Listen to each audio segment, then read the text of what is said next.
Frères et sœurs, je vous salue dans le nom de Jésus-Christ, que le prince de paix, l'admirable conseiller, le roi des rois, le Manuel, le tout-puissant, celui qui revient bientôt enlever son église. Alléluia. Je vous salue dans ce nom-là. Amen. Le Seigneur m'a mis à cœur ce matin de partager un passage avec vous. Alors je le dis de le livre de Jean 3 à partir du verset 36. Je lis la parole de Dieu. Il dit: celui qui croit au Fils a la vie éternelle. Celui qui ne croit pas au Fils ne verra point la vie, mais la colère de Dieu demeure sur lui. Alléluia. Que le Seigneur bénisse sa parole. Alors ce matin, je ne vais pas être long. Amen. Je ne vais pas être long, je vais être court. Amen. Le Seigneur dit ceci: celui qui croit au Fils, amen, a la vie éternelle. Celui qui ne croit pas au Fils n'a point la vie, et la colère de Dieu demeure sur lui. Bien-aimés frères et sœurs, tous ceux qui croient au Fils de Dieu ont la vie éternelle, ont la vie. Quand l'apôtre Jean parlait de la vie ici, il ne parlait pas de la vie de respirer, il ne parlait pas de se lever et de vaquer à ses occupations, non. Il parlait de la vie éternelle. Alors ce matin, si tu m'entends, où que tu sois, sache que le Seigneur a dit: celui qui croit en moi, Jésus-Christ de Nazareth, je lui donne la vie éternelle.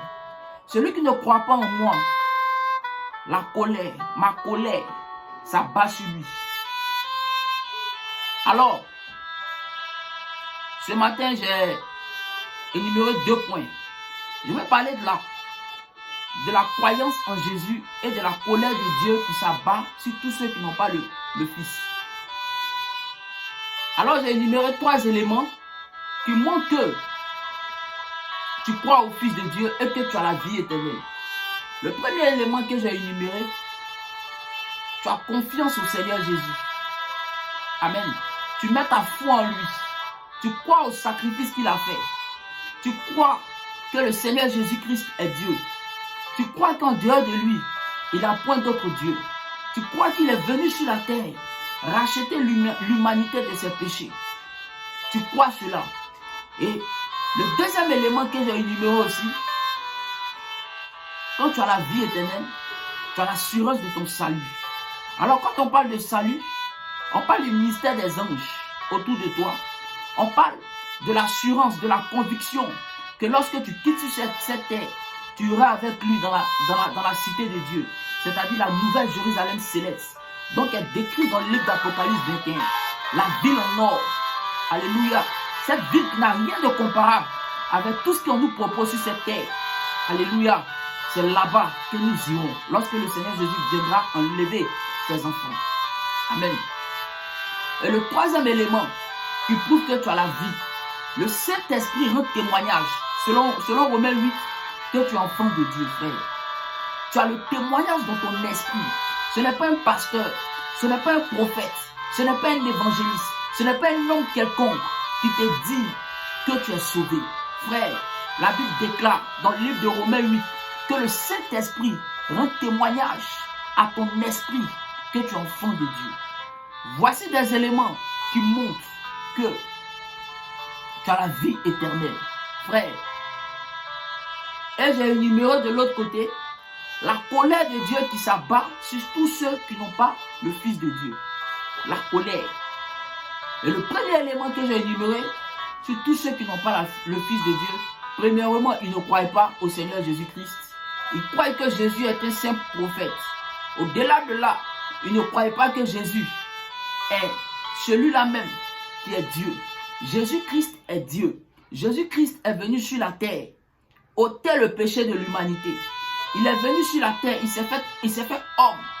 Alléluia. Pour prendre le péché de toute l'humanité, pour aller mourir sur la croix. En dehors de lui, il n'y a point d'autre Dieu.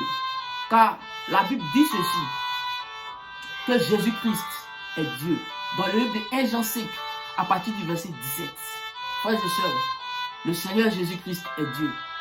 Pourquoi on voulait le tuer quand on lit les évangiles?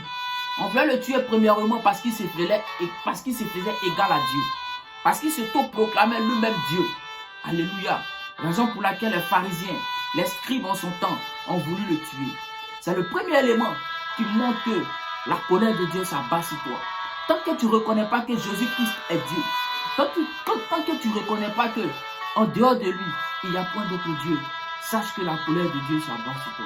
Le deuxième élément qui montre que aussi que la colère de Dieu s'abat sur toi, c'est que tu n'as pas la puissance. Il dit tout pouvoir m'a été donné dans le ciel, sur la terre. Frères et sœurs, tu n'as pas besoin d'un homme, tu n'as pas besoin de quiconque.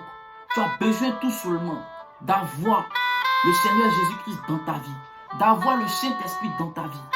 Il dit, je vous donne le pouvoir de marcher sur les serpents, sur les scorpions et sur toute la puissance de l'ennemi.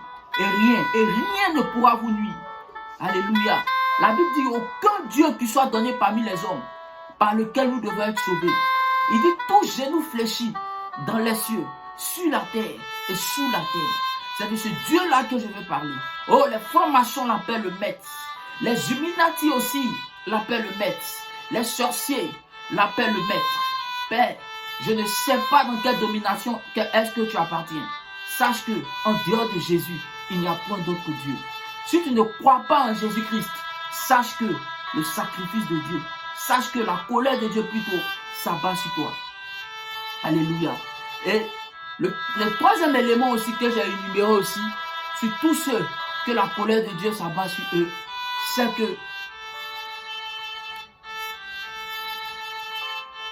qu'en dehors de Jésus, ces personnes-là n'ont pas un bon comportement. Alléluia.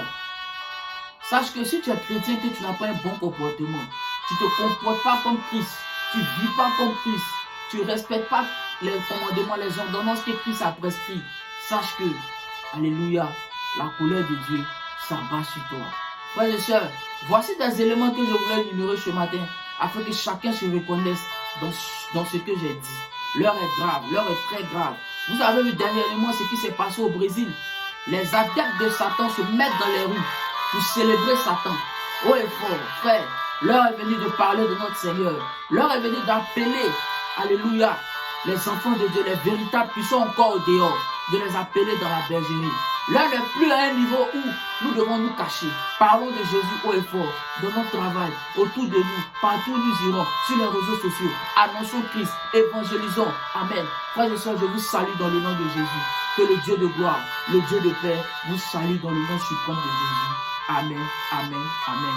Que Dieu vous bénisse. Amen.